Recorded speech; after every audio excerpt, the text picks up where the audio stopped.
ഈ പുറം വേദന സാധാരണയായി കാണുന്നൊരു പ്രശ്നമാണ്. മിക്ക ആളുകൾക്കും ഈ മിഡ് ബാക്ക് പെയിൻ എന്ന് പറയും. അതായത് പുറത്തുനിന്നുള്ള വേദനയും കടച്ചിലും. അത് ശക്തമായ വേദനയായിരിക്കില്ല. പക്ഷേ നമുക്ക് അസ്വസ്ഥത ഉണ്ടാക്കുന്ന രീതിയിൽ വൈകിട്ട് ജോലി ചെയ്യുന്ന സമയത്തോ അല്ലെങ്കിൽ ഓഫീസിലിരുന്നിട്ട് കുറച്ച് നേരം വർക്ക് ചെയ്യുന്ന സമയത്ത് കുറച്ച് കഴിയുമ്പോൾ പുറത്ത് വേദന വരിക. അല്ലെങ്കിൽ അടുക്കളയിൽ ഇരുന്നിട്ട് നമ്മൾ പാത്രം കഴുകുന്ന സമയത്ത് അല്ലെങ്കിൽ അടുക്കളയിൽ കിച്ചണിൽ എന്തെങ്കിലും വർക്ക് ചെയ്യുന്ന സമയത്ത് പുറത്തുനിന്ന് വേദന തുടങ്ങുക.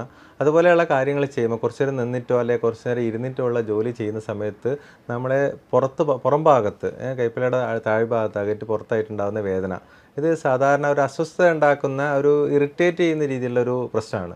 എന്തുകൊണ്ടാണ് അവിടെ കോമൺ ആയിട്ട് വേദന വരുന്ന കാരണങ്ങൾ എന്തൊക്കെയാണ് എന്ന് നമുക്ക് നോക്കാം. സാധാരണയായി നമുക്ക് മറ്റുള്ള ഈ നടുവിൻ്റെ വേദനയുള്ള ആൾക്കാർക്ക്, ഇപ്പോൾ കുറേ കാലമായിട്ട് നടുവിന് ഡിസ്കിന് പ്രശ്നമുള്ള ആൾക്കാർക്ക് അല്ലെങ്കിൽ കഴുത്തിൻ്റെ ഡിസ്കിന് പ്രശ്നമുള്ള ആൾക്കാർക്ക് കുറച്ച് കാലം കഴിയുമ്പോൾ അത് കുറച്ച് മാറിക്കഴിഞ്ഞാൽ ഈ പുറത്തുള്ള വേദന സ്റ്റാർട്ട് ചെയ്യാറുണ്ട്. അതല്ലാതെ പുറംവേദന മാത്രമായിട്ട് വരുന്ന ആളുകൾ രണ്ട് രീതിയിലും നമുക്ക് പുറംവേദന വരാം. സാധാരണയായി പുറത്തുനിന്നുള്ള വേദന ഉണ്ടാക്കുന്നത് മസിൽസിൻ്റെ പ്രശ്നം കൊണ്ടാണ്. അതായത് കശേരുക്കൾ ഉണ്ടാവാം നട്ടലിൻ്റെ ഭാഗത്ത്, അതുപോലെ തന്നെ അതിൻ്റെ ഇടയിൽ ഡിസ്ക് ഉണ്ടാവാം. അതിനെ പുറത്ത് സപ്പോർട്ട് ചെയ്തുകൊണ്ട് നമുക്ക് ഈ ലിഗമെൻറ്റ്സ്, അതായത് ഓരോ കശേരുക്കൾക്കിടയിലുള്ള ലിഗമെൻറ്റ്സ് ഉണ്ട്, പിന്നെ അതിൻ്റെ പുറത്ത് മസിൽസ് ഉണ്ട്. ഇതിലേതും നമുക്ക് വേദന ഉണ്ടാക്കാം. പക്ഷേ പുറം വേദനയ്ക്ക് ഏറ്റവും കോമൺ ആയിട്ട് നമ്മൾ കാണുന്നത് മസിൽസിൻ്റെ പ്രശ്നം കൊണ്ടാണ്. കാരണം നമുക്ക് സപ്പോർട്ട് ചെയ്തുന്ന ബാക്കിനെ സപ്പോർട്ട് ചെയ്ത് നിർത്തുന്നത്, നമ്മളെ പോസ്റ്റർ റെഡി ആയിട്ട് നിർത്തുന്നത് മസിൽസാണ്. അപ്പോൾ ഇത് എങ്ങനെയാണ്, ഈ പേശികൾ എങ്ങനെയാണ് വേദന ഉണ്ടാക്കുന്നത്? അപ്പോൾ നമുക്ക് ഉദാഹരണത്തിന് പല രീതിയിൽ വരാം. അതൊരു പ്രൈമറി, അതായത് പ്രധാനമായും മസിൽസിൻ്റെ പ്രശ്നം കൊണ്ട് മാത്രം വേദന വരുന്നൊരു ഘടകമുണ്ട്. അത് പലപ്പോഴും നമ്മളുടെ പൊസിഷൻ ശരിയല്ലാത്തതുകൊണ്ടാണ് പലപ്പോഴും വരുന്നത്. ഉദാഹരണത്തിന് നമ്മൾ ഓഫീസിലിരുന്ന് വർക്ക് ചെയ്യുന്ന ആളാണ്. അപ്പോൾ ഓഫീസിലിരുന്ന് കമ്പ്യൂട്ടറിലോ അല്ലെങ്കിൽ മറ്റുള്ള ക്ലറിക്കൽ വർക്കോ ചെയ്യുന്ന ആൾക്കാർ പൊസിഷൻ ശരിയില്ലാതെ ഇരിക്കുകയാണെങ്കിൽ, ഒന്നുകിൽ ബാക്ക് സപ്പോർട്ട് ഇല്ലാതിരിക്കുക, അല്ലെങ്കിൽ നമ്മൾ മുന്നോട്ട് വളഞ്ഞിട്ട് ഇരിക്കുന്ന രീതിയിലുള്ള ജോലി ചെയ്യുന്ന ആൾക്കാരുണ്ടാവും. അപ്പോൾ അത് സ്ഥിരമായിട്ട് ചെയ്യുമ്പോൾ, നമ്മളിപ്പോൾ ഒരു ദിവസമോ 2 ദിവസമോ ചെയ്യുന്നതുകൊണ്ട് കുഴപ്പമില്ല. പക്ഷേ ആ ഒരു ജോലി നമ്മൾ സ്ഥിരമായിട്ട് ചെയ്യുമ്പോൾ പൊസിഷൻ ശരിയില്ലാതെ ചെയ്യുന്ന സമയത്ത് ആ മസിൽസിൻ്റെ ഉള്ളിൽ നമുക്ക് ട്രിഗർ പോയിൻറ്റ്സ് ഡെവലപ്പ് ചെയ്യും. അതായത് ആ മസിൽ ടൈറ്റ് ആവുകയും പിന്നെ അതിൻ്റെ ഉള്ളിൽ നിന്ന് ട്രിഗർ പോയിൻ്റ് ഡെവലപ്പ് ചെയ്യും. അങ്ങനെ വന്നു കഴിഞ്ഞാൽ ആ പോയിൻറ്റുകൾ, പിന്നെ ആ മസിൽസിൻ്റെ ആ പോയിൻറ്റുകളിൽ നിന്ന് പെയിൻ റേഡിയേറ്റ് ചെയ്യാൻ തുടങ്ങും. അപ്പോൾ തുടക്കത്തിൽ മസിൽസ് ടൈറ്റ് ആകുമ്പോൾ നമുക്ക് വലിയൊരു ബുദ്ധിമുട്ടുണ്ടാവില്ല, കുറച്ച് സ്റ്റിഫ്നെസ് മാത്രമേ ഉണ്ടാവുള്ളൂ. പക്ഷേ പിന്നീട് അതിൻ്റെ ഉള്ളിൽ ട്രിഗർ പോയിൻറ്റ് ഡെവലപ്പ് ചെയ്ത് കഴിഞ്ഞ് കഴിഞ്ഞാൽ പിന്നെ ആ ഒരു പോയിൻറ്റിൽ നിന്ന് പെയിന് മറ്റുള്ള ഭാഗത്തേക്ക് റേഡിയേറ്റ് ചെയ്യാൻ തുടങ്ങും. അപ്പോൾ പുറത്താണ് തുടങ്ങിയതെങ്കിൽ പുറത്തുള്ളൊരു മസിൽസിൻ്റെ ട്രിഗർ പോയിൻ്റ് പെയിന് നമുക്ക് പലപ്പോഴും നെഞ്ചിൻ്റെ ഭാഗത്തേക്ക് വരാം, ഫ്രണ്ടിലേക്ക് വരാം, അല്ലെങ്കിൽ വയറിൻ്റെ മുകൾ ഭാഗത്തേക്ക് വരാം, അല്ലെങ്കിൽ പുറത്ത് മാത്രമായിട്ട് നമുക്കൊരു സ്ക്രൂയിങ് ആയിട്ട് അല്ലെങ്കിൽ ഒരു തരിപ്പ് പോലെയുള്ള ഒരു അസ്വസ്ഥത അനുഭവപ്പെടാം. ഈ രീതിയിൽ പെയിന് പ്രസൻറ്റ് ചെയ്യും. അപ്പോൾ ഇത് പ്യുവർലി നമുക്കൊരു മയോഫേഷ്യൽ പെയിൻ, അതായത് മയോഫേഷ്യൽ പെയിൻ എന്ന് പറഞ്ഞാൽ മസിൽസ് കാരണം ഉണ്ടാകുന്ന, അല്ലെങ്കിൽ മസിൽസും പേശിയും കാരണം ഉണ്ടാകുന്ന പെയിനാണ് മയോഫേഷ്യൽ പെയിൻ എന്ന് പറയുന്നത്. ഇത് പ്യുവർലി പ്രൈമറി, അതായത് നമ്മളെ പൊസിഷൻ കൊണ്ട് മാത്രം, അല്ലെങ്കിൽ നമ്മൾ ജോലി ചെയ്യുമ്പോൾ നമ്മൾ ശ്രദ്ധിക്കാത്തത് കൊണ്ട്, നമ്മളെ പൊസിഷൻ കറക്റ്റ് അല്ലാത്തതുകൊണ്ട് മാത്രം ഉണ്ടാകുന്ന വേദനയാണ് ഈ പ്രൈമറി മയോഫേഷ്യൽ പെയിൻ. അപ്പോൾ ഇതിൽ നമുക്ക് പ്രധാനമായിട്ടും ആ ഒരു പൊസിഷൻ കറക്റ്റ് ചെയ്യുക എന്നുള്ള രീതിയിലേക്കുള്ള ട്രീറ്റ്മെൻറ്റാണ് വരിക. അപ്പോൾ ട്രീറ്റ്മെൻറ്റിനെ കുറിച്ച് നമുക്ക് പിന്നീട് ഡിസ്കസ് ചെയ്യാം. അപ്പോൾ ഒരു വിഭാഗം ഇതാണ്, ഈ പ്രൈമറി മയോഫേഷ്യൽ പെയിനാണ്. പിന്നെയുള്ളത് രണ്ടാമതുള്ളത് സെക്കൻഡറി എന്ന് പറയുന്നത് പല രീതിയിലാണ്. അതായത് നമുക്ക് ഉള്ളിലുള്ള പ്രശ്നം കാരണം അതേ ഭാഗത്ത്, നമുക്ക് പുറത്തുള്ള ഭാഗത്ത് ഉള്ളിലിപ്പോൾ ഡിസ്കിന് എന്തെങ്കിലും പ്രശ്നം വരികയാണ്, നമ്മൾ നട്ടലിൻ്റെ മിഡ് ബാക്കിലുള്ള ഏതെങ്കിലും ഒരു ഡിസ്കിന് പ്രശ്നം വരികയാണെങ്കിൽ അതിൻ്റെ പ്രശ്നം കൊണ്ട് നമുക്ക് മസിൽസ് സ്പാസത്തിൽ പോകാം, ടൈറ്റ് ആവാം. പക്ഷേ പ്രധാനമായി ഈ മിഡ് ബാക്കിൽ ഡിസ്കിൻ്റെ പ്രശ്നം, നമ്മൾ നടുവിൻ്റെ അല്ലെങ്കിൽ കഴുത്തിൻ്റെ കാര്യങ്ങൾ പറയുന്ന പോലെ മിഡ് ബാക്കിൽ ഡിസ്കിൻ്റെ പ്രശ്നം വളരെ കുറവാണ്. പൊതുവേ നമ്പർ വെച്ച് നോക്കുമ്പോൾ ഫ്രീക്വൻസി ഭയങ്കര കുറവാണ്. അതിനെക്കാട്ടും കൂടുതൽ പ്രൈമറി മയോഫേഷ്യൽ പെയിനാണ് നമ്മൾ കാണാറ്. പിന്നെയുള്ള പ്രശ്നം എന്ന് വെച്ചാൽ നമ്മൾ അതിൻ്റെ ഉള്ളിലുള്ള സ്ട്രക്ചർ, അതായത് പുറത്തുള്ളതിൻ്റെ ഉള്ളിൽ നെഞ്ചിൻ്റെ കൂടാണുള്ളത്. നെഞ്ചിൻ്റെ കൂടിൻ്റെ ഉള്ളിൽ നമുക്ക് ശ്വാസകോശം ഉണ്ടാവാം, മറ്റുള്ള ഈസോഫാഗസ്, അന്നനാളം, അങ്ങനത്തെ കാര്യങ്ങളെല്ലാം ഉണ്ടാവാം. അത്തരത്തിലുള്ള ഒരു അസുഖം, ഉള്ളിലുള്ള ഒരു ശ്വാസകോശ സംബന്ധമായോ അല്ലെങ്കിൽ മറ്റുള്ള കാര്യങ്ങൾ ഭാഗമായിട്ട് ഉള്ളിൽ എന്തെങ്കിലും അസുഖം വരികയാണെങ്കിൽ, ഒരു ക്യാൻസറോ അല്ലെങ്കിൽ മറ്റുള്ള എന്തെങ്കിലും അസുഖത്തിൻ്റെ പ്രശ്നം വരികയാണ്, അതിൻ്റെ ഭാഗമായിട്ടും നമുക്ക് ഈ myofascial pain, secondary myofascial pain വരാം. പക്ഷേ അത് വളരെ അപൂർവമായിട്ടുള്ള, വളരെ റെയറായിട്ട് കാണുന്ന സംഭവങ്ങളാണ്. പക്ഷെ അതിന് നമുക്ക് പെയിനും വ്യത്യാസം ഉണ്ടാവും. ഞാൻ നേരത്തെ പറഞ്ഞത്, നമ്മൾ കുറച്ച് നേരം ജോലി ചെയ്ത് വൈകിട്ടാകുമ്പോഴത്തേക്ക് നമുക്കൊരു കടച്ചിൽ പോലെ വരികയാണെങ്കിൽ അത് നമുക്ക് കൂടുതലും മസിൽസിൻ്റെ പ്രശ്നം കൊണ്ടാണ്. പക്ഷേ രണ്ടാമത് പറഞ്ഞത് നമുക്ക് ഈ അസുഖം ഉള്ളിലുള്ള അസുഖത്തിൻ്റെ ക്യാൻസർ സംബന്ധമായ അസുഖങ്ങളോ അല്ലെങ്കിൽ ഇൻഫെക്ഷൻ പോലെയുള്ള ഇപ്പോൾ ടി ബി പോലെയുള്ള ആൾക്കാർ ഈ നട്ടലിന് ടി ബി ബാധിക്കാം, അതുകൊണ്ട് നമുക്ക് ഇൻഫെക്ഷൻ വരാം, അതുകൊണ്ട് പെയിൻ വരാം. അപ്പോൾ അത്തരത്തിലുള്ള പ്രശ്നബാധിതമായിട്ടുള്ള പെയിൻ ആണെങ്കിൽ നമുക്ക് മനസ്സിലാക്കാൻ എളുപ്പമെന്ന് വെച്ചാൽ അവർക്ക് രാത്രി കിടന്നു കഴിഞ്ഞാലും അസഹനീയമായ പെയിൻ ഉണ്ടാവും. അവർക്ക് അതിൻ്റെ കൂടത്തിൽ വിശപ്പില്ലായ്മ, ഈ ശരീരം ക്ഷീണിക്കുക, അല്ലെങ്കിൽ പനി വരിക, ഇത്തരത്തിലുള്ള പ്രശ്നങ്ങളെല്ലാം ഉണ്ടാവും. അപ്പോൾ അത്തരത്തിലുള്ളൊരു ലക്ഷണങ്ങളോട് കൂടി ഒരു മിഡ് ബാക്ക് പെയിൻ അല്ലെങ്കിൽ പുറത്തൊരു പെയിൻ വരികയാണെങ്കിൽ അത് നമ്മൾ സീരിയസ് ആയിട്ട് എടുക്കേണ്ടതാണ്. കാരണം അത് ഉള്ളിലുള്ള പ്രശ്നങ്ങൾ, അല്ലെങ്കിൽ ഒരു ക്യാൻസറോ അല്ലെങ്കിൽ ഒരു ഇൻഫെക്ഷനോ കാര്യങ്ങൾ അതുപോലെ പ്രശ്നമുള്ള ശരീരത്തിനോ ജീവനോ ഭീഷണിയാവുന്ന രീതിയിലുള്ള ഒരു അസുഖത്തിൻ്റെ ഭാഗമായി വരുന്ന വേദന ഇത്തരത്തിലുള്ള ലക്ഷണങ്ങളൊക്കെ ഉണ്ട്. അതായത് പനി, വിറയൽ, അതുകൂടാതെ അതിശക്തമായ രാത്രി ഉണ്ടാകുന്ന വേദന, കൂടെ നമുക്ക് വിശപ്പില്ലായ്മ, തടി കുറയുക, ഇത്തരത്തിലുള്ള കാര്യങ്ങളൊക്കെ നമുക്ക് വേദനയുടെ കൂട്ടത്തിൽ അനുഭവപ്പെടുന്നുണ്ടെങ്കിൽ അത് നമുക്ക് സീരിയസ് ആയിട്ട് എടുക്കേണ്ടതാണ്. പെട്ടെന്ന് തന്നെ നമ്മൾ ഡോക്ടറെ കാണിക്കുകയും ട്രീറ്റ്മെൻറ്റ് എടുക്കുകയും ചെയ്യേണ്ട കാര്യമാണ്. പക്ഷേ അതല്ലാതെ നമുക്കൊരു മസിൽസിൻ്റെ പെയിൻ മാത്രമേ ഉള്ളൂ, നമുക്ക് മറ്റുള്ള ഈ പറഞ്ഞ ലക്ഷണങ്ങളൊന്നും ഇല്ലാതെയുള്ള ആൾക്കാരാണെങ്കിൽ നമുക്ക് പേടിക്കേണ്ട ആവശ്യമില്ല. ഇത് ഈസ് എ കോമൺ ആയിട്ടുള്ളൊരു കണ്ടീഷനാണ്. അപ്പോൾ അതിൻ്റെ ഒരു കാരണങ്ങൾ നമ്മൾ കണ്ടെത്തിയാൽ മതി. അതിൽ ഒന്ന് ഞാൻ ആദ്യം പറഞ്ഞ പ്രൈമറി ആണെങ്കിൽ, സെക്കൻഡറി ആയിട്ട് നമുക്ക് വരാൻ പറഞ്ഞാൽ ഈ ഗുരുതരമല്ലാത്ത പ്രശ്നങ്ങളിൽ പെട്ടതാണ്. നമുക്ക് നടുവിൻ്റെ ഡിസ്കിന് പ്രശ്നമുള്ള ആൾക്കാർക്ക്, നടുവിന് ഓൾറെഡി ഡിസ്കിന് നേരത്തെ പ്രശ്നമുള്ള ആൾക്കാരുണ്ടാവും. അപ്പോൾ നടുവിൻ്റെ ഡിസ്കിൻ്റെ പ്രശ്നത്തിൻ്റെ ഭാഗമായിട്ട് നമുക്ക് ആദ്യം നടുവേദന തുടങ്ങി, പിന്നെ കുറച്ച് കഴിഞ്ഞ് നടുവേദനയൊക്കെ കുറച്ച് കഴിഞ്ഞപ്പോൾ മിഡ് ബാക്കിലേക്ക് മേലോട്ട് കുറച്ച് പെയിൻ തുടങ്ങുന്നു. അപ്പോൾ അതിനൊരു കാരണം എന്ന് വെച്ചാൽ നട്ടലിൻ്റെ ഡിസ്കിൻ്റെ പ്രശ്നം ഉണ്ടാകുന്ന സമയത്ത് നമ്മൾ അവിടെയുള്ള മസിൽസിൽ സ്പാസവും നമ്മളെ പൊസിഷനൊക്കെ വേരിയേഷൻ വരാം. അപ്പോൾ അതിൻ്റെ ഭാഗമായിട്ട് അതിൻ്റെ അടുത്ത ഗ്രൂപ്പായ മസിൽസ് സ്പാസത്തിലേക്ക് പോകുന്നതാണ്. അതായത് നമ്മളത് ഇങ്ങനെ മസിൽസിന് എപ്പോഴും നമ്മൾ ഒരു ഗ്രൂപ്പിന് പ്രശ്നം വന്നു കഴിഞ്ഞാൽ അതിൻ്റെ തൊട്ടടുത്തുള്ള ഗ്രൂപ്പ് ഓഫ് മസിൽസ് പിന്നെ ടൈറ്റായി വരും. അപ്പോൾ അത് നേരെ പറഞ്ഞ് നമ്മൾ കഴുത്തിൻ്റെ ഭാഗത്തും അങ്ങനെ തന്നെയാണ്. കഴുത്തിൻ്റെ ഭാഗത്ത് കഴുത്തിൻ്റെ ഡിസ്കിൻ്റെ പ്രശ്നം വരികയാണ്, കഴുത്തിൻ്റെ ഭാഗത്ത് വേദന വന്നു കഴിഞ്ഞാൽ കുറച്ച് കാലം കഴിഞ്ഞാൽ നമുക്ക് ആ പെയിന് താഴോട്ട് ആ നട്ടലിൻ്റെ സൈഡിൽ കൂടെയുള്ള താഴത്തേക്കുള്ള മസിൽസിലേക്ക് പെയിന് വരുന്നത് കാണാം. അപ്പോൾ അത് ഇതിൻ്റെ ഭാഗമായിട്ട് സെക്കൻഡറി മയോഫേഷ്യൽ പെയിൻ അങ്ങനെ അടുത്തടുത്ത ഗ്രൂപ്പായിട്ട് ഇൻവോൾവ് ചെയ്ത് പോകുന്നതിൻ്റെ ഭാഗമായിട്ട് വരുന്നതാണ്. നമുക്ക് സെൻസിറ്റൈസേഷൻ എന്ന് പറയാം. അതായത് പെയിന് സെൻസിറ്റൈസ്ഡ് ആയിട്ട് മറ്റുള്ള ഭാഗത്തേക്ക് സ്പ്രെഡ് ചെയ്യുന്നതാണ്.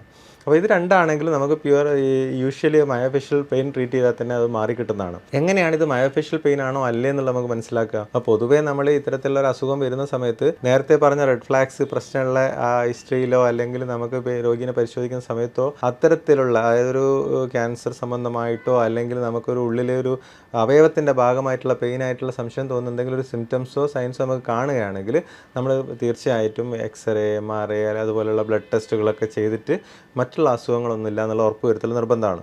അപ്പോൾ അത്തരത്തിലുള്ള ലക്ഷണങ്ങളൊന്നും ഇല്ലെങ്കിൽ നമുക്ക് മസിൽസിൻ്റെ ഭാഗത്ത് നമ്മൾ എക്സാമിൻ ചെയ്യുന്ന സമയത്ത് നമ്മൾ പരിശോധിച്ച് കഴിഞ്ഞാൽ തന്നെ നമുക്ക് കൃത്യമായിട്ട് ഈ ട്രിഗർ പോയിൻറ്റ്സ് ലോക്കലൈസ് ചെയ്യാൻ പറ്റും. ട്രിഗർ പോയിൻറ്റ്സ് ലോക്കലൈസ് ചെയ്ത് അവിടെ നമ്മൾ സ്റ്റിമുലേറ്റ് ചെയ്യുന്ന സമയത്ത് രോഗിക്ക് കൃത്യമായിട്ട് ആ പെയിൻ മുമ്പ് എവിടെയാണോ പെയിൻ ഉണ്ടായിരുന്നത് അതേ പെയിൻ തന്നെ അവർക്ക് അനുഭവപ്പെടും. അപ്പോൾ അത് നമുക്ക് അങ്ങനെ ചെയ്യുന്ന സമയത്ത് അതൊരു മസിൽസിൻ്റെ മയോഫേഷ്യൽ പെയിൻ ആണെന്ന് നമുക്കത് കൺഫേം ചെയ്യാൻ പറ്റും. അപ്പോൾ മയോഫേഷ്യൽ പെയിന് നമുക്ക് പ്രധാനമായിട്ടുള്ളൊരു കാരണം എന്ന് വെച്ചാൽ നമ്മൾ നേരത്തെ പറഞ്ഞ പോലെ പൂർ എർഗണോമിക്സ് ആണ്. അതായത് ജോലി ചെയ്യുമ്പോൾ പൊസിഷൻ ശ്രദ്ധിക്കാത്തതുകൊണ്ടോ അല്ലെങ്കിൽ പൊസിഷൻ ശരിയില്ലാതെ ജോലി ചെയ്യുന്നതുകൊണ്ടുണ്ടാകുന്ന ഒരു പ്രധാന പ്രശ്നം അതാണ്. അതല്ലാതെ ചില അസുഖങ്ങളുടെ ഭാഗമായിട്ട് മയോഫേഷ്യൽ പെയിൻ വരും. അതായത് ഉദാഹരണത്തിന് നമുക്ക് വൈറ്റമിൻ ഡി ഡെഫിഷ്യൻസി, വൈറ്റമിൻ ഡിയുടെ കുറവുള്ള ആൾക്കാർക്ക് മസിൽസിന് പെയിൻ വരാനും മയോഫേഷ്യൽ പെയിൻ വരാനും സാധ്യത കൂടുതലാണ്. അയണിൻ്റെ കുറവ്, അതായത് രക്തക്കുറവുള്ള ആൾക്കാർക്ക്, ഹീമോഗ്ലോബിൻ്റെ കുറവുള്ള ആൾക്കാർക്ക് മയോഫേഷ്യൽ പെയിൻ വരാം. വൈറ്റമിൻ B12 കുറവുള്ള ആൾക്കാർക്ക് വരാം. അതുകൂടാതെ നമുക്ക് ഈ തൈറോയിഡിൻ്റെ പ്രശ്നമുള്ള ആൾക്കാർക്ക്, അതുപോലെ ഡയബറ്റീസ് ഉള്ള ആൾക്കാർക്ക്, ഇത്തരത്തിലുള്ള ആളുകൾക്കെല്ലാം അതായത് ഇത്തരത്തിലുള്ള ഡെഫിഷ്യൻസിയോ അല്ലെങ്കിൽ ഇത്തരത്തിലുള്ള അസുഖങ്ങളുള്ള ആൾക്കാർക്ക് മയോഫേഷ്യൽ പെയിൻ വരാനുള്ള സാധ്യത കൂടുതലാണ്. അപ്പോൾ നമുക്ക് വേറെ പ്രത്യേകിച്ച് കാരണങ്ങളൊന്നും ഇല്ലാതെ മസിൽസിന് പെയിൻ വരുന്ന ആളുകൾക്ക് നമ്മളെപ്പോഴും ഈ ടെസ്റ്റുകളെല്ലാം ഒന്ന് ചെയ്യണം. ഇതിൻ്റെ എന്തെങ്കിലും കുറവുണ്ടോ അല്ലെങ്കിൽ ഇത് സപ്ലിമെൻറ്റ്സ് നമ്മൾ കൊടുക്കണം. ഇതിൽ കുറവുള്ള ഏതെങ്കിലും ഉണ്ടെങ്കിൽ ഇത് കറക്റ്റ് ചെയ്യുക എന്നുള്ളത് പ്രധാനമാണ്. ഇതിൻ്റെ കൂടുതൽ ട്രീറ്റ് ചെയ്യുന്നതിൻ്റെ കൂടുതൽ തന്നെ ഇതിൻ്റെ കറക്ഷനും കൂടി നമ്മൾ ചെയ്യണം. അതിന് അണ്ടർലൈങ് ആയിട്ട് ഇത് വരാനുള്ള കാരണം ഇതിൻ്റെ ഡെഫിഷ്യൻസി ആണെങ്കിൽ എപ്പോഴും ഇത് കറക്റ്റ് ചെയ്യുക, അതിൻ്റെ കൂടുതൽ ഇപ്പോൾ ഉള്ള മയോഫേഷ്യൽ പെയിൻ കറക്റ്റ് ചെയ്യുക എന്നുള്ളതാണ് ഏറ്റവും പ്രധാനമായിട്ട് ചെയ്യേണ്ടത്. അപ്പോൾ എന്താണ് ഈ മിഡ് ബാക്ക് പെയിൻ മാറാൻ വേണ്ടി നമുക്ക് ചെയ്യാൻ പറ്റുന്ന പ്രധാന ഘടകം? ഒന്ന് നേരത്തെ പറഞ്ഞ പോലെ നമ്മളെ പൊസിഷൻ കറക്റ്റ് ചെയ്യുക എന്നുള്ളതാണ്. അതായത് നമ്മൾ ജോലി ചെയ്യുമ്പോൾ നമ്മൾ ഇരിക്കുന്ന ചെയർ ആണെങ്കിൽ അത് നമ്മൾ പുറകിൽ സപ്പോർട്ട് ചെയ്യുക, ബാക്കിൻ്റെ നമുക്ക് ഈ നടുവിൻ്റെ ഭാഗത്തല്ല കുറച്ച് മേലോട്ട് കയറി പുറം വരെയുള്ള ഭാഗത്ത് സപ്പോർട്ട് ചെയ്തിട്ടുള്ള ചെയർ ആണെങ്കിൽ നല്ലതാണ്. അപ്പോൾ നമ്മൾ ജോലി ചെയ്യുമ്പോൾ അറിയാതെ നമ്മൾ മുന്നോട്ട് വളഞ്ഞിരുന്ന് ജോലി ചെയ്യുന്നുണ്ട്, അല്ലെങ്കിൽ ഒരേ പൊസിഷൻ തന്നെ കണ്ടിന്യൂസ് ആയിട്ട് ഇരുന്ന് ജോലി ചെയ്യുന്നുണ്ടെങ്കിൽ പൊസിഷൻ ഇടയ്ക്കിടയ്ക്ക് ചേഞ്ച് ചെയ്ത് കൊടുക്കുക എന്നുള്ള പ്രധാനമാണ്. നമ്മൾ ഇടയ്ക്കൊന്ന് എണീറ്റ് നടന്നിട്ട് പിന്നെ രണ്ടാമത് ഇരിക്കുകയാണെങ്കിൽ ചിലപ്പോൾ കുഴപ്പമുണ്ടാവില്ല. അപ്പോൾ കണ്ടിന്യൂസ് ആയിട്ടുള്ള ഇരുത്തത്തിൽ നമ്മൾ ശ്രദ്ധിക്കുക.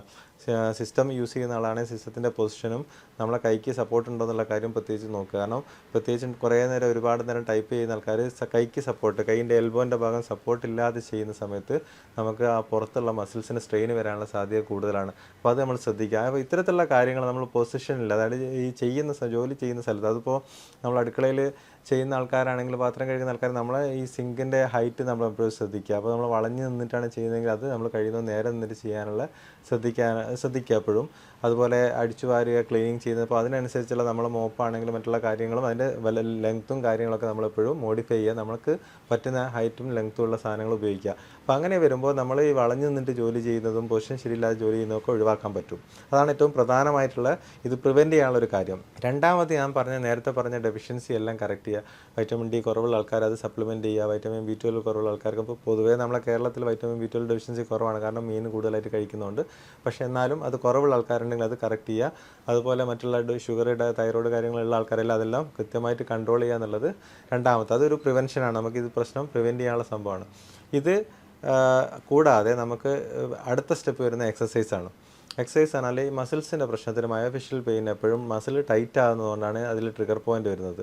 അപ്പോൾ നമ്മൾ ആ മസിൽസിനെ സ്ട്രെച്ച് ചെയ്യുക എന്നുള്ളതാണ് ഏറ്റവും പ്രധാനമായിട്ടുള്ള എക്സസൈസ്. അപ്പോൾ ഓരോ മസിൽസിന് ഇൻഡിവിജ്വലായിട്ട് നമുക്ക് സ്ട്രെച്ചിങ് എക്സസൈസ് ഉണ്ടാവും. നിങ്ങൾക്ക് നമ്മളെ ചാനലിൽ തന്നെ നോക്കിയാൽ നമുക്ക് ഇതിൻ്റെ എല്ലാം സ്ട്രെച്ചിങ് എക്സസൈസ് കിട്ടുന്നതാണ്. അപ്പോൾ അതിൽ സ്ട്രെച്ചിങ് എക്സസൈസ് നോക്കിയിട്ട് ബാക്കിൻ്റെ പുറത്തുള്ള പാരാസ്പൈനൽ മസിൽസിൻ്റെ സ്ട്രെച്ചിങ് എക്സസൈസ് നോക്കിയിട്ട് അത് കൃത്യമായിട്ട് ചെയ്ത് കഴിഞ്ഞാൽ നമുക്ക് പെയിനിന് റിലീഫ് ഉണ്ടാവും. ചില ആളുകൾക്ക് സ്ട്രെച്ചിങ് ചെയ്താലും പെയിന് മാറാതെ, അല്ലെങ്കിൽ സ്ട്രെച്ചിങ് ചെയ്യാനാവാത്ത ആൾക്കാരുണ്ട്, പെയിന് കാരണം സ്ട്രെച്ച് ചെയ്യാൻ പറ്റാത്ത രീതിയിൽ. അപ്പോൾ അത്തരത്തിലുള്ള ആൾക്കാർക്ക് അടുത്ത സ്റ്റെപ്പ് നമ്മൾ ഫിസിയോതെറാപ്പി ചെയ്യേണ്ടി വരും. ഫിസിയോതെറാപ്പിയിൽ നമുക്ക് പല രീതിയിലുള്ള ട്രീറ്റ്മെൻറ്റ് ഉണ്ട്. ഈ മയോഫിഷ്യൽ മസിൽസിനെ റിലീസ് ചെയ്യുന്ന രീതിയിലുള്ള പല രീതിയിലുള്ള ട്രീറ്റ്മെൻറ്റ്, അതിൽപ്പെട്ടതാണ് മയോഫിഷ്യൽ റിലീസ് പറഞ്ഞാൽ കൈകൊണ്ട് മസിൽസ് റിലീസ് ചെയ്യാം. അതല്ലെങ്കിൽ നമുക്ക് നീഡിൽ കൊണ്ട്, ഡ്രൈ നീഡിലിംഗ് വന്നിട്ട് ആ മസിൽസ് എല്ലാം റിലീസ് ചെയ്ത് കൊണ്ടുവരുന്ന രീതിയിലുള്ള ട്രീറ്റ്മെൻറ്റ് ഉണ്ട്. അപ്പോൾ ഇത്തരത്തിലുള്ള ട്രീറ്റ്മെൻറ്റ് ഫിസിയോതെറാപ്പിയിൽ എടുത്തതിന് ശേഷം അതിനുശേഷം സ്ട്രെച്ചിങ് എക്സസൈസ് കണ്ടിന്യൂ ചെയ്യുക. അതാണ് അടുത്ത സ്റ്റെപ്പ്. ഇപ്പോൾ ഇതിൽ നിൽക്കാത്ത ആളുകളുണ്ടാവും. നമ്മൾ ഫിസിയോതെറാപ്പി ചെയ്തു, ഈ കാര്യങ്ങളെല്ലാം ചെയ്തിട്ടും മാറാത്ത ആൾക്കാരണം. അത്തരത്തിലുള്ള ആൾക്കാർക്ക് നമുക്ക് ഈ ട്രിഗർ പോയിൻറ്റ്സ് നേരിട്ട് ഐഡൻറ്റിഫൈ ചെയ്തിട്ട് ട്രിഗർ പോയിൻ്റ് ഇഞ്ചക്ഷൻ എന്നുള്ള ട്രീറ്റ്മെൻറ്റ് ഉണ്ട്. അതായത് ശരീരത്തിന് ദോഷമില്ലാതെ പെയിൻ കില്ലറോ കാര്യങ്ങളോ ഇല്ലാതെ നമുക്ക് ലോക്കൽ അനസ്തെറ്റിക് വെച്ചുകൊണ്ട് ആ ട്രിഗർ പോയിൻറ്റിൽ ഇഞ്ചക്ഷൻ ചെയ്ത് നീഡിൽ കൊണ്ട് ട്രിഗർ പോയിൻറ്റ് ബ്രേക്ക് ചെയ്തിട്ട് ആ മയോഫിഷ്യൽ പെയിൻ റിലീസ് ചെയ്യാൻ പറ്റും. അപ്പോൾ ആ ടൈറ്റായി കിടക്കുന്ന മസിൽസ് ബാൻഡുകളെല്ലാം കൃത്യമായിട്ട് റിലീസ് ചെയ്തിട്ട് അതിന് ശേഷം നമ്മൾ സ്ട്രെച്ചിങ് എക്സസൈസും കാര്യങ്ങളൊക്കെ കണ്ടിന്യൂ ചെയ്യാൻ പറ്റും. അപ്പോൾ ഇത്തരത്തിലുള്ള കാര്യങ്ങളെല്ലാം ചെയ്തിട്ട് പിന്നെയും റിക്കറൻ്റ് ആയിട്ട് നമുക്ക് പെയിൻ വന്നുകൊണ്ടിരിക്കുന്നുണ്ടെങ്കിൽ നമ്മൾ തീർച്ചയായും ഉള്ളിൽ മറ്റുള്ള അസുഖങ്ങളൊന്നും ഇല്ല എന്നുള്ള ഉറപ്പ് വരുത്തണം. എന്തെങ്കിലും ഒരു അണ്ടർലൈങ് കോസ്, അത് ചിലപ്പം ഫാസറ്റ് ജോയിൻ്റ് ആവാം, അല്ലെങ്കിൽ ഡിസ്കിൻ്റെ പ്രശ്നമാവാം, അല്ലെങ്കിൽ വേറെ എന്തെങ്കിലും ഒരു അസുഖത്തിൻ്റെ ഭാഗമായിട്ടുള്ള മയോഫിഷ്യൽ പെയിൻ ആവാം. അതുകൊണ്ടായിരിക്കാം പിന്നെയും തിരിച്ചു വരികയോ അല്ലെങ്കിൽ ഇത്തരത്തിലുള്ള ട്രീറ്റ്മെൻറ്റ് എടുത്തിട്ട് മാറാതിരിക്കുന്നുണ്ടെങ്കിൽ. അല്ലാതെ ഒരുവിധം ആൾക്കാരുകളെല്ലാം ഈ രീതിയിലുള്ള ട്രീറ്റ്മെൻറ്റ് ചെയ്ത് കഴിഞ്ഞ് അതിന് ശേഷം നമ്മൾ കൃത്യമായ സ്ട്രെച്ചിങ് എക്സസൈസ് ചെയ്ത്, അപ്പോൾ പെയിൻ ഇത് ചെയ്ത് മാറി പിന്നെയും രണ്ടാമത് വരുന്നൊരു പ്രശ്നമാണ് പിന്നെയുള്ളത്. അപ്പോൾ പിന്നീട് വരാതിരിക്കണമെങ്കിൽ നമ്മൾ സ്ട്രെച്ചിങ് എക്സസൈസ് ചെയ്യണം എന്നുള്ള നിർബന്ധമാണ്. അതുപോലെ തന്നെ നമുക്ക് വരാനുള്ള കാരണം, ഉള്ളിലുള്ള മൂലകാരണം എന്താണെന്നുള്ളത് നോക്കണം. അതായത് നമ്മളെ പൊസിഷനാണോ അല്ലെങ്കിൽ എന്തെങ്കിലും അസുഖത്തിൻ്റെ പ്രശ്നമാണോ എന്നുള്ളത് നോക്കിയിട്ട് അത് നമ്മൾ അതിൻ്റെ കൂടുതൽ കറക്റ്റ് ചെയ്യണം. അപ്പോൾ 2-3 കാര്യങ്ങളാണ്. ഒന്ന്, ഇപ്പോൾ ഉള്ള ട്രിഗർ പോയിൻ്റ് ഒഴിവാക്കി മസിൽസ് റിലാക്സ് ചെയ്യണം. രണ്ടാമത്തത്, ഇതിന് വരാനുള്ള കാരണം നമ്മൾ എന്താണ്, നമ്മളെ സോഴ്സ് ഓരോരുത്തർക്കും വ്യത്യാസം ഉണ്ടാവും. അപ്പോൾ ഒരു ജോലി, ഞാനിപ്പോൾ ഓഫീസിൽ ജോലി ചെയ്യുന്ന എൻ്റെ ജോലിയായിരിക്കും എൻ്റെ ഈ വേദനയ്ക്ക് കാരണം, അതല്ലാതെ മറ്റുള്ള ആൾക്കാർക്ക് വേറൊരു റീസൺ ആയിരിക്കും. അപ്പോൾ എന്താണ് അതിൻ്റെ റീസൺ എന്ന് നമ്മൾ കണ്ടെത്തി അത് നമ്മൾ കറക്റ്റ് ചെയ്യണം. മൂന്നാമത്തത്, നമ്മൾ പിന്നീട് വരാതിരിക്കാൻ വേണ്ടി സ്ട്രെച്ചിങ് എക്സസൈസും സ്ട്രെങ്തനിങ്ങും കണ്ടിന്യൂ ചെയ്യണം. ഇങ്ങനെ ചെയ്ത് കഴിഞ്ഞാൽ നമുക്ക് ആ മിഡ് ബാക്ക് പെയിൻ പൂർണ്ണമായിട്ട് തന്നെ മാറ്റിയെടുക്കാൻ പറ്റും. മറ്റൊരു വീഡിയോയുമായി വീണ്ടും കാണാം. നന്ദി.